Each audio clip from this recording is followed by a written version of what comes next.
They've lied to people about the farming, about the tax. They've lied about where they've got the clothes from.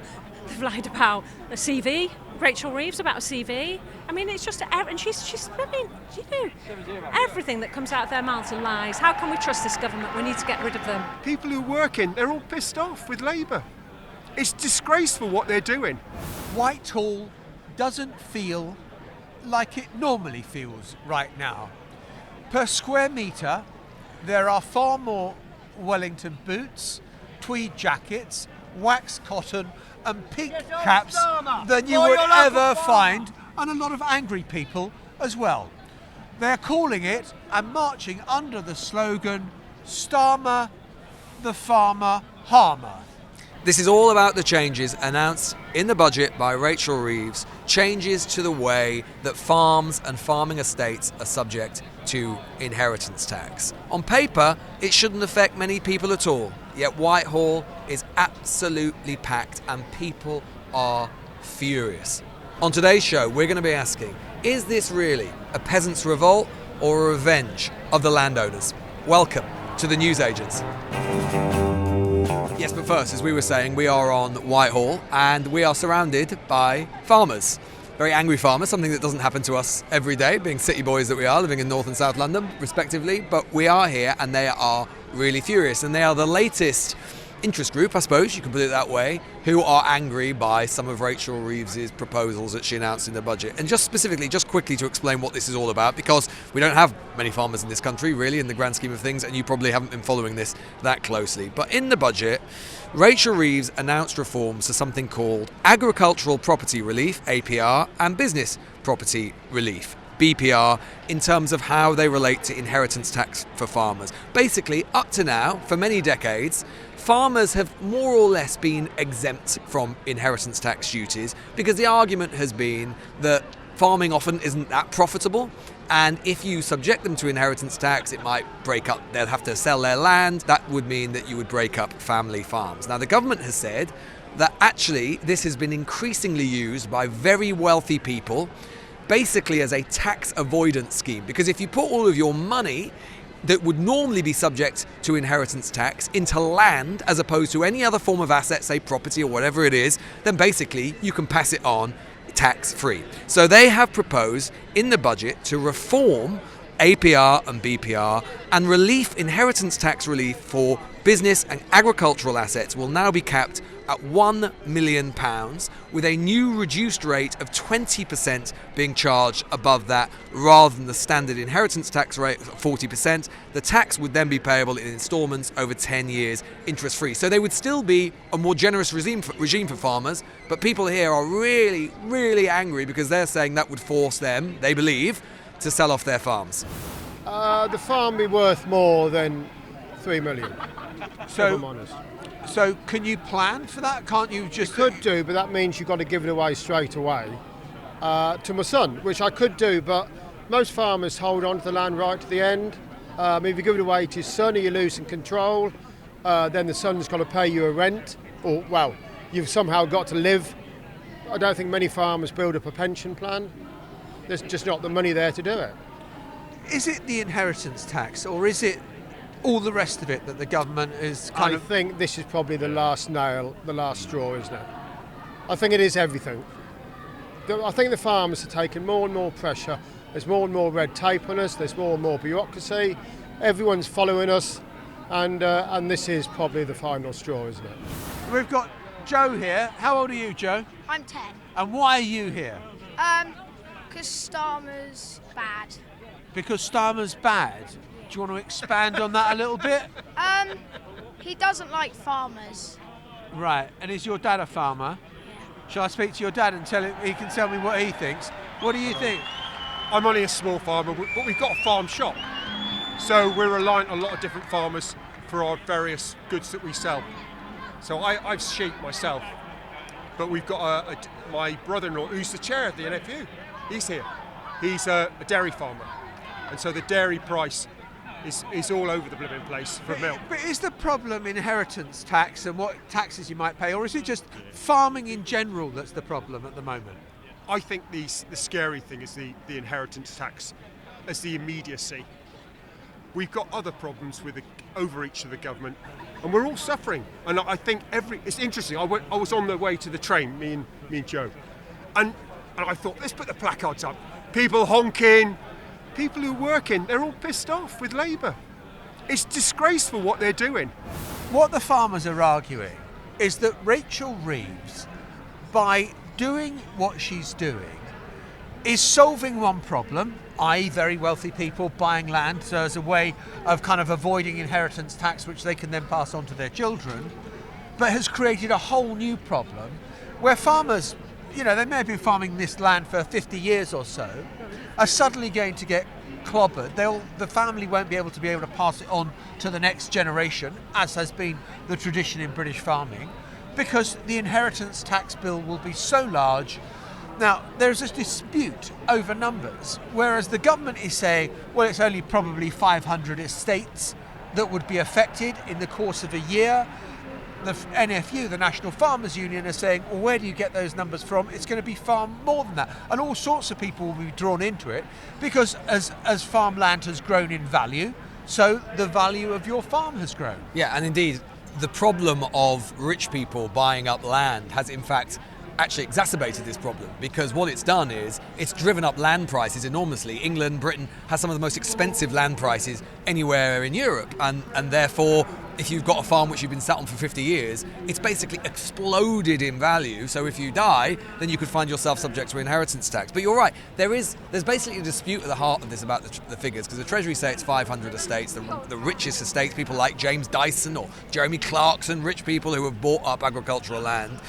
And the farmers say, well, yeah, maybe if you're just accounting for the land cost itself, maybe not many farms basically get to the million threshold or 3 million threshold.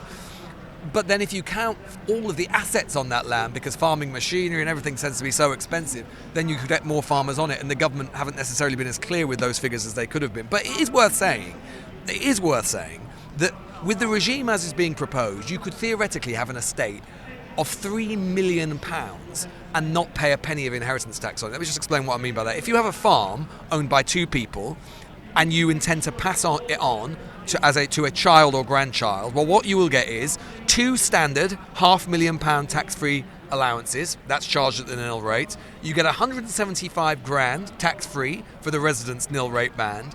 And then, because you're a farmer, you get two £1 million tax-free allowances for agricultural property inheritance. So there is a world where, frankly, lots of people here, even people who think they're going to be affected by this, unless they have a £3 million plus estate, and as long as they're passing it on to their children, they won't be affected by it. And there's a taper as well. So there is no doubt that even with these changes, farmers' agricultural assets will be taxed way more generously than any assets you or I or anyone listening to this who are not farmers will be charged at. But then I spoke to a guy who has come up for the protest, who's a farmer, whose dad died in February, dropped dead in the farmyard, age 65. And he told me that he is now going to be clobbered because even if his dad had prepared with this 7-year rule that you can pass on an asset to a child, to a family member, but you have to live for 7 years for it to be inheritance tax free. How do you plan for that if your dad drops dead? Listen to what Charles had to say. The farm's jointly owned between my father and my mother. There's no plans or succession or anything like that put in place because they weren't prepared for that, and also everything was going to be covered by the agricultural property relief. But with the proposed changes, that all puts that into turmoil, really. So you just didn't have a chance. The 7 years, and is meaningless for you. It is. So as it is at the moment, the farm has effectively passed my mother, but my mother had a heart transplant in 2001. So she's already lived considerably longer than the average heart transplant patient. So we're not that confident about the 7-year rule now. So what happens then? Be forced to sell the farm. You'll be forced to sell, definitely. I would have said so, yeah. Because the inheritance tax bill will be? I honestly haven't worked it out, but it would definitely make it unviable. But look, obviously, We can argue about, and people no doubt will, the kind of facts of the case and exactly who will be affected and the numbers. What is beyond doubt, as we have heard in terms of the people that we are speaking to, is whether or not farmers in actuality are going to be affected. Everyone here thinks that they will be, and even if they don't think they will be, they basically have solidarity with those who will. And it is such an emotionally charged issue. You can feel it here, and that's completely fair enough. And I think it speaks to a couple of things. One is the kind of, it's kind of the reason this tax exemption exists in the first place. There is a kind of emotional, cultural value and attachment and feeling, a sentiment around farming that doesn't exist with other industries, and we see this in country after country. There is something about, and we hear this phrase here and in this debate around this, the family farm, it being a kind of backbone of the country in all sorts of ways and how important it is. So that has sort of emotional resonance for people. And the other one, which is kind of linked to that, and I think this is where we can talk about the politics of this, is the extent to which how much resonance, does it have resonance with the country outside? Partly because of that, but also partly because we see big celebrities with big cultural cachet getting involved in this, one of whom we've already mentioned, and I think has basically transformed in a way the way we think about farming in this country, and that is Jeremy Clarkson, because of his wildly successful show, Clarkson's Farm, which has basically taught a lot of us who basically know nothing about farming, actually what farming is like. He was here today. This is what he said. You get people saying, well, I shouldn't pay that. I can get a chicken from abroad. Yeah, you can. It's so full of chlorine, it tastes like a swimming pool with a beak. And then you've got the environmentalists endlessly shouting at you, oh, your cows, they're altering the composition of the gases in the upper atmosphere, and your fertilizers ruining the trouty freshness of our streams and rivers. And I know sometimes you just think, what's the point? We're just trying to make breakfast, lunch and dinner, and it's just this endless whinging and there's no money in it. And maybe not surprisingly, someone else who was here as well was Nigel Farage, MP for Clacton, which East Anglia has got a big farming... Not a lot of farming going on the pier, I think. Not on the pier, but Clacton, East Anglia, a lot of arable land around there. Yeah. So, yes, he was here as well. And that, of course, gets to something else, that the politics of this grows wider than just a narrow farming community, as you were indicating. We've spoken to all sorts of people. I mean, I think it's worth playing, actually, because, Lewis, you found kind of 3 or 4 women to talk to, and they just dived straight into conspiracy theory and wider kind of culture war issues. And you think, hang on, are they the part of the farming lobby, or is it all morphing into one kind of great big anti-government conspiracy theory machine? They've lied to people about the farming, about the tax. They've lied about where they've got the clothes from. They've lied about a CV. Rachel Reeves about a CV. I mean, it's just, and she's. I mean, everything that comes out of their mouths are lies. How can we trust this government? We need to get rid of them. Can you look at the numbers? How many people he got in? He didn't get many votes, and those people who voted for him now are having second thoughts. So it's not just the farming; it's everything. It's civil liberties. We've got people locked up for tweets, and we've got paedophiles walking the streets. Paedophiles walking the streets. Yeah. That was very poetic. Well, it's true, isn't it? It's disgusting, and people can see, and he can try to shut us down as much as he likes, but it will not work. Yeah, and look, we shouldn't overdo it in the sense that lots of people they've just got legitimate, concerns about it and so on, and aren't necessarily sort of conspiracy adjacent. But I think what's certainly true is that there is a culture of discontent growing online. We've seen it obviously in the US. We're seeing it over here, of sort of backlash on the right. It's interesting as well, there's quite a few people holding, anti-net zero signs. There are lots of people doing some anti-vax stuff as well. These sort of things always sort of generate some of these sort of people. So again, we shouldn't overdo it. But it's certainly true to say there is a level of vitriol targeted at Reeves and Starmer in particular, and this is where the sort of politics I think is dangerous, is what you've got potentially is you've got 3 things happening. One, you've got a traditional kind of anti-Labour feeling by rural areas, which is usually there. They feel that Labour just doesn't get the countryside. There are about 100 Labour constituencies now with rural or farming communities, so that's not entirely true, but the politics of that will play itself out. It's difficult. You've got that online discontent, which is being fueled by the right, and I think it's no surprise you're seeing a huge number of sort of reform-minded people here and reform signs and so on, and I think it is them. There's no surprise Farage is here. I think it's them who are probably the most likely kind of beneficiary of this. And let's not forget, UKIP in its heyday, or initially anyway, was very concentrated in the shires, in a discontent, in the shires, and I think Farage will be looking to fan that enormously over the coming weeks and months and keep this sort of discontent going, because I think it is going to grow. I've got to point out the irony of all this. You're absolutely right in what you say about, kind of Farage and Reform trying to fan this. 53% of farmers voted for Brexit. When we were in the European Union, farmers had this wonderful feather bedding thing called the Common Agricultural Policy. It gave them the subsidies that are now being phased out. A number of farmers have been honest enough here today to say, look, this is the straw that's broken the camel's back. The inheritance tax thing is just one thing after another.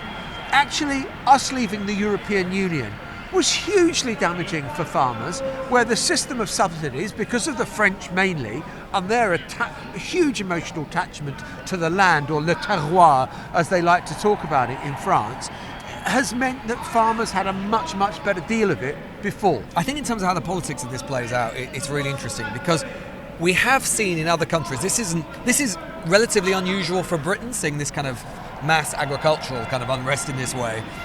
But it's not unusual for European countries, as you say, John, particularly in France. But we've seen it, particularly over the last 18 months or so, in countries across Western Europe, about something else, usually about net zero policies, which have been the new net zero regime, which has been created by the EU. But we've seen big mass farmers' protests. And I think how the politics of this plays out kind of depends on whether or not the British public are especially receptive to the message that farmers are telling. Because, the fact is that, as I say, there are relatively few farmers in Britain. It's less than 2% of our economy, and you compare that with other European countries. People here like to talk about food security and how important farming is for food security. Well, I'm afraid Britain has not been food secure since the Napoleonic Wars. We've been a net importer of food for literally centuries. So, a bit like with fishing and Brexit, in the way that fishing always took on an outsized importance in the Brexit debate, even though actually it is a tiny, tiny portion of our economy. The question is whether this starts to kind of generate that kind of emotional resonance and generally kind of becomes almost like a kind of a sort of encapsulation of a wider discontent. The thing I sort of remind me of a little bit, and you'll remember this better than me, John, at the time, but it sort of is redolent of, is a bit like the petrol protests in 2001 against the new Labour government. And that was a wider thing because everyone pays for petrol, but there was a sort of sense in the country again of a kind of slightly anti-elite populist discontent that they just don't get it. And the question, I think, is the extent to which farmers can become, on farming, this becomes a kind of lightning rod issue for those wider emotional and wider political arguments and set of discontents. That's the thing that I would be worried about more if I were Starmer, not the actual kind of number of farmers and the actual sort of facts over this policy in and of themselves. I mean, look, Lewis, here we are. We're standing in the middle of Whitehall. Parliament Square is about sort of 150 metres that way, and just to our right is the Treasury. I would think for the moment Rachel Reeves is pretty unfussed by the level of protest, given the state of public opinion at the moment. As a snapshot of British opinion stands, there isn't a huge amount of sympathy for farmers per se. The question is, as you've raised, does this change? Does this become the lightning rod? Does this become the issue where other discontents attach themselves to? They don't get it. They don't understand it. And we've seen the power of that in America writ large for a decade now. We're going to be talking to Patrick Radden Keefe, who many of you will know as the author of Empire of Pain, that basically told the story globally of the Sacklers' involvement in the opioid crisis that killed, we think, 750,000 people in America on a legal drug. But his latest drama is called Say Nothing. It's a 9-part drama, and I spent the weekend watching it, and it is an extraordinary piece of work. It's the story, and I think he calls it murder and memory. It's the troubles of Northern Ireland in the 1970s.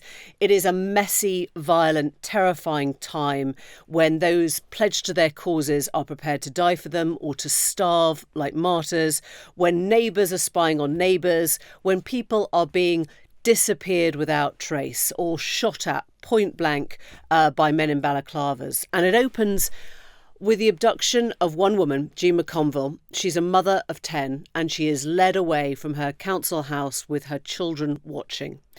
And then we trace through the series the rise of the Price sisters. They are sassy, smart, glamorous, IRA bombers.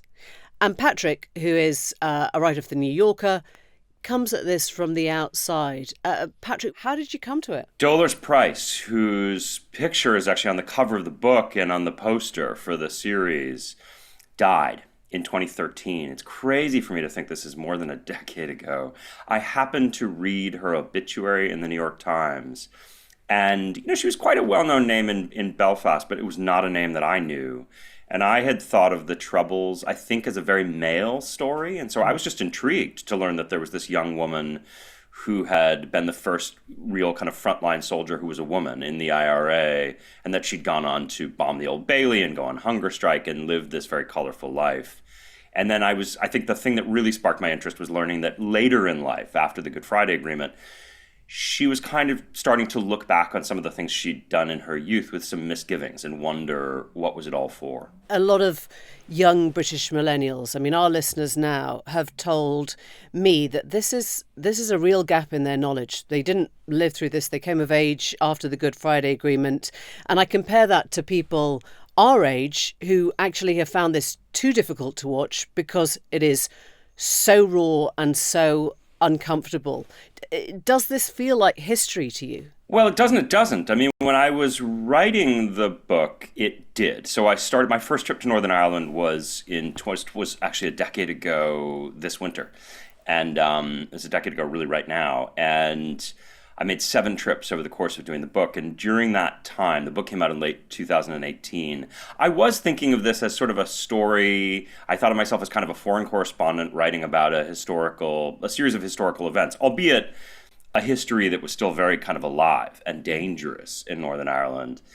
The thing that's been really intriguing for me when you mention younger viewers is it's certainly true that this is a gap. I think it's a gap in the US, it's a gap in England, it's a gap even in the Republic of Ireland. So there may be a code of silence in Northern Ireland in which there's a kind of omerta where people don't speak of this, but I think there's also just a tendency to forget it and sort of write it out of history in England as well. But to me, what was so striking is by the time we started making the series, you had Black Lives Matter protests in the US where there were militarized police and protesters and tear gas. You've obviously got conflicts around the world playing out right now. And so in a strange way, the themes about kind of youth and resistance and radical politics that the series engages with feel very, very contemporary to me. The title, Say Nothing, you talked about this wall of silence, and I guess it's a reference to how the daughters are brought up by their father to say nothing. If you're interrogated, if you're tortured, you say nothing. But it's also a story about what happens when you say everything, isn't it? It's set within the Belfast Project, which collected testimonies of those involved with that promise of anonymity and until death. And Dolores Price speaks of it. I thought it was really interesting as a kind of sobriety. Getting it off her chest is this liberation, right? I think that's right. Yeah. Listen, some of this is we conceived this project, myself doing the book and then working with my collaborators on the series as really a story about the conflict between one's humanity and one's politics, right? That there are these people who have a very extreme kind of radical politics, a sort of very pure belief. And then at the same time, that's constantly in tension with their own humanity and their own impulses. And so you might vow to never speak a word of the things that you do. But the truth is, it's not just victims who are traumatized in a conflict like this. It's often perpetrators as well. And they carry that around with them. And they sort of have to kind of get it off their chest. Some of them do at a certain point. Listen, I'm a journalist like you. So I probably have a bias, which I would imagine you share, toward the idea that eventually the truth will out, that if you try and sort of repress or suppress an awful truth and just kind of sweep it under the carpet, eventually it's going to come out. It's just going to fester there until it is revealed in some way. And that's part of what this story is about, is that very human instinct to kind of testify about one's own experiences, even experiences that are quite dreadful. Yeah, but I guess it's also, it also felt to me like it's the way in which secrecy rubs up against justice. There's something about the Belfast Project which is like a priestly confessional. What happens when somebody tells you something that could lead to a conviction, but you've promised not to reveal that? I guess you now think that you could solve Jean McConville's murder from what you learned from the Belfast projects, right? Yeah, I mean, that was the situation. I should say I did not start out thinking of this story as a whodunit. To me, on some level, one of the kind of rules that I imposed for myself on the book, and it's a rule that we adhered to in the series, was we're interested in this handful of characters. If it didn't happen to them, we're not going to service it. There are plenty of great documentaries about the Troubles, plenty of great history books about the Troubles. We're looking very closely at these people. I had always assumed that the person who killed Jean McConville was just some anonymous IRA gunman, and so it wasn't the thing I was looking for. But yes, poring over some of these old interviews that Dulles Price had given, I kind of stumbled on the identity of the killer and ended up publishing that person's name in my book. And at the end of each episode, we have this slate. I mean, it's sort of an unmissable slate that tells us Gerry Adams denies ever being a member of the IRA or involved in the violence. Is that something you believe? No, I don't. Listen, I think, clearly I wrote a book, it's a 400-page book with 100 pages of endnotes, very, very extensively documented based on over 100 interviews and lots of documentary record, saying in no uncertain terms that Gerry Adams was not just in the IRA, but was a very senior figure in the IRA in Belfast in the worst years of the Troubles in the 1970s. Adams has always denied that. The fact that he continues to deny it, to me, doesn't make it any less true. I think the only person who would tell you with a straight face that Gerry Adams wasn't in the IRA is Gerry Adams. But having said that, this was first of all, you always want to give people an opportunity to comment, right? In any kind of journalistic enterprise, in the case of the book, or even dramatic enterprise when it's based on real people, you want to give people the chance to deny something if that's the position that they take. Legally, that's probably the sound thing to do. I think dramatically it does something interesting in the series, right? Which is that the kind of dull repetition of this mantra from Gerry Adams, it kind of becomes a music of its own, right? It sort of is in counterpoint to everything you've seen. And if you watch the series, you'll see that one of Gerry Adams' tactics from early on was when he would get interrogated, he would say that his name wasn't even Gerry Adams. He would deny that he was who he was. So you start to sort of see a strategy in place that really is kind of pretty consistent for him over the decades. He denies his own truth. I mean, that is a massive place to be. He denies his name so he can deny every other step or stage of what he's accused of. Exactly, and I think when I behold the figure of Gerry Adams today, a man in his 70s, who I think ended up doing some great things in terms of steering the IRA to the negotiating table and actually seeing in a way that a lot of his compatriots could not, that you weren't going to fight the British into the sea. That there needed to be a political settlement to end the Troubles. I think he's kind of in a lonely place. I think it must be quite lonely, right, to not be able to speak truthfully about what you were actually doing all those years ago. I mean, a lot of people listening to this would say, he's a lonely terrorist. He is first and foremost a terrorist. Listen, I think that the series, if you watch it, much like the book, takes an approach where there is a sort of comforting register in which a lot of journalism and certainly some drama is written, in which you say, look at that cryptic psychopath. I have nothing in common with that person. There are no circumstances in which I could ever become that person. And that's a kind of storytelling I'm not particularly interested in. I think there's a sort of moral vanity in that. I'm very interested in understanding people, how it is that they get off of the kind of conventional path that you or I might live, and find their way to doing sometimes quite monstrous things.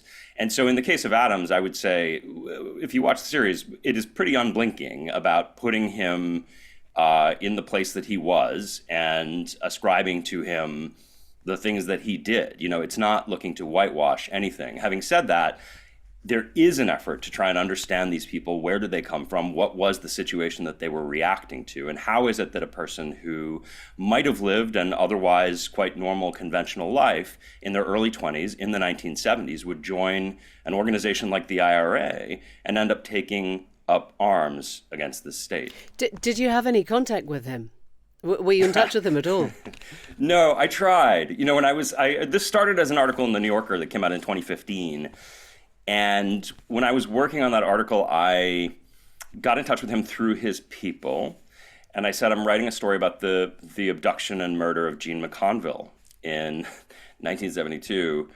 I'd really like to interview Jerry Adams. And for a moment, it looked like he might talk to me. But I think I kept stressing to his press handlers that I was going to be very rigorous and spend as much time as it took and really get to the bottom of it, which in retrospect may not have been the savviest thing to tell them if I was hoping to score an interview with Jerry. Yeah. Yeah. I want to get back to this idea of truth for a moment, because it is something that we are all battling with right now as journalists, and about whether somebody deciding their own narrative can just make truth go away. Yeah, I mean, on some level, this is a theme that runs through a lot of my work. I wrote a book about the Sackler family, who, made billions of dollars selling a drug that had a pretty terrible legacy, OxyContin, but then was able to kind of launder their reputation through giving money away to elite institutions and putting their name up on the wall.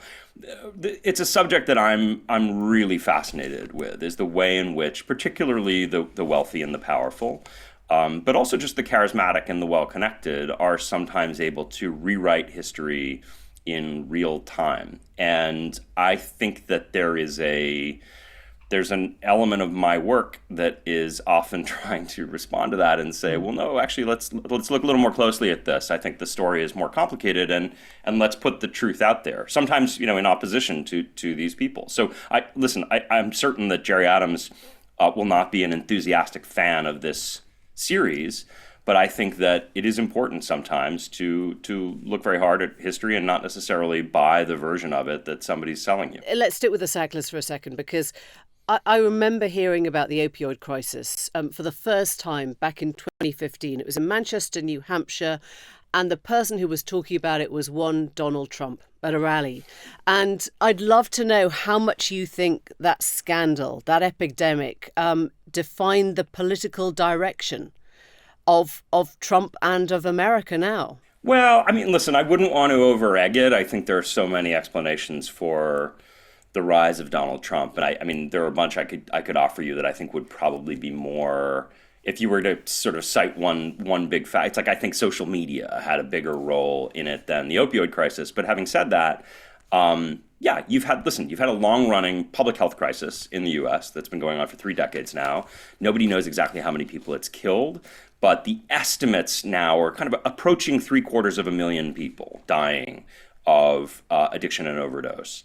And part of the challenge there, right, is that there's a kind of long tradition in the United States of talking about illegal drugs coming up from Mexico, thinking of sort of ourselves as this kind of pure country that is invaded by bad forces from without, right? So it's that this is Trump's rhetoric, is that the Mexicans are sending illegal drugs into the U.S. It's much more challenging when you're talking about a doctor-prescribed, FDA-approved drug sold by Big Pharma and this venerable family. And so I do think that there is a sense in which the knowledge that we had this public health crisis that killed all these people, and that it came from a pill that was absolutely signed off on by the highest authorities in Washington, that generated billions of dollars for this family. I think when you look at vaccine skepticism, for instance, which may soon be the official policy of the Trump administration if he appoints RFK Jr. as the head of HHS. I think vaccine skepticism for a lot of people is something that is influenced by the opioid crisis, the knowledge that there were these drugs that they told us were safe that weren't. And I wonder, just to end, how you counter that. I mean, as you say, if RFK becomes the health secretary, he mistrusts vaccines, he mistrusts the FDA, and he's got many Americans on his side believing that they've been lied to, that they were put through the opioid crisis because of those lies. I wonder how America, the scientific community, or the sort of people that are still trying to hold on to the truth, counter that when it's clearly come from a place of absolute devastation, right? Emily, I wish I could give you a coherent answer. If I'm being perfectly honest, I have struggled over the last few weeks thinking about what is the role of journalism in these situations. What do we do? How do we operate? And I don't know the answer. I'm trying to figure it out, but I will tell you, science exists. Like, there are people now describing the COVID pandemic as some kind of a scam, right? But it's like more than 1 million Americans died. Like, that's a fact. And their families are out there and they know. And so I think you can rewrite reality up to a point, but reality is always going to get the last laugh. And so my sense is that the function of journalism is to be out here doing the work, putting one foot in front of the other, trying to remind people of reality. And at a minimum, to borrow an image that a colleague of mine used, it's a message in a bottle, right? It's like, even if people have kind of temporarily lost their senses, I think it's important to create a record for history and say it's not that we didn't know. Patrick Radden Keefe, thank you. Thanks so much. A little goodbye on Third World War. Don't. No, I'm Are you just saying, listening from the bunkers? And finally, It's exactly. And good to speak to you. finally, Protect and survive. exactly. Yeah. It is all kicking off. Well, so That's fair. yeah. We sound skittish, but I don't know how else you kind of treat the news that Russia has rewritten its nuclear kind of use doctrine in the wake of American-made missiles being fired onto Russian sovereign territory for the first time since this conflict began. Yeah, not the first story or the second story, but the news agents have found a little place for it before we go. Well, the Russian government has said that 6 American missiles, long-range missiles, fired by Ukraine have hit Russian territory. And as John alluded to, the Kremlin has decided to rewrite its nuclear doctrine to say that in the event of Western-made weaponry being used in their territory, that could prompt a nuclear response. I mean, I think it's fair to say that lots and lots of, most military analysts believe that this is just saber rattling, that this is what Putin does, this is what the Kremlin does, particularly given obviously we've got a new US administration on the way, and probably there will be some face-saving element of saying, well, doubtless we'll be able to get a better deal with Trump. And it's also true to say that there has been a very vociferous response in Trump land about it as well. But Keir Starmer has said in the last couple of minutes, we're recording this just before 1:30, he's told Sky News that the UK must give Ukraine the support that is needed. He hasn't actually commented yet on the impact of the long-range missiles. We don't know where the UK is going to stand on that, but we do know that the US has permitted Ukraine to fire them into Russian territory. But that is what Starmer's saying. We will give Ukraine the support that is needed. Yes. The question is, does that mean Storm Shadow missiles from Britain are also going to be fired? As discussed on yesterday's programme with Mark Urban, actually. We have done this a little bit more comprehensively, if you want. We're not just sort of alluding to the idea of World War III at the very end. Number 10 had... they put a really strong statement about it today as well, saying on the change to the Russia's nuclear doctrine. So they said it would be fair to say this is the latest example of irresponsibility that we've seen from the depraved Russian government. It is slightly awkward, it's worth saying as well, that Keir Starmer obviously meeting with Xi Jinping yesterday, trying to have or sort of recalibrate relations and make them cozier. At the same time, Russia and China at the G20 summit were issuing a statement saying that they are themselves, the states, going to take their security relationship to unprecedented levels. So that is, again, the sort of awkwardness for slightly longer foreign policy, is that we can see that one of the continuations with the Starmer government is that they're going to still be as opposed to Russia as ever before, whilst trying to hug China a little bit more closely. But the thing is, these days, Russia and China, economically speaking, and increasingly militarily, are more and more intertwined. I do think it's interesting that Starmer and Boris Johnson are actually on the same page when it comes to Ukraine. In fact, I don't think you'd find a cigarette paper between any of the former prime ministers. There's been a lot of... and it is worth saying as well, today is... the position of Ukraine. Yeah. It's interesting, isn't it? There is a universal, I think, cross-party sense that Ukraine is... consensus that Ukraine is our back garden, right? Yeah, and it is worth saying today, and this is a sort of grim milestone this is all taking place on, because it is the 1,000 day anniversary of the war in Ukraine. The full illegal invasion from Russia to Ukraine has been taking place now for 1,000 days. And just today, there was a Russian, or rather late Monday night, there was a Russian drone attack in a small town which killed a child and 11 other people. So it's just worth reminding that for all of the talk of war weariness, this is happening still every single day in Ukraine. Tomorrow, we are going to be speaking to a muse of the incoming Vice President, J.D. Vance. That's on tomorrow's episode. A muse? How wonderful. Sounds very nice. Who's your muse? You, Thank obviously, you. always. Good. That was such a leading. Oh, God, that was pathetic, wasn't it? Always. Well, these two just kind of schmooze each other. We're off. Bye-bye. Bye. The Newsagents. This is a Global Player original podcast.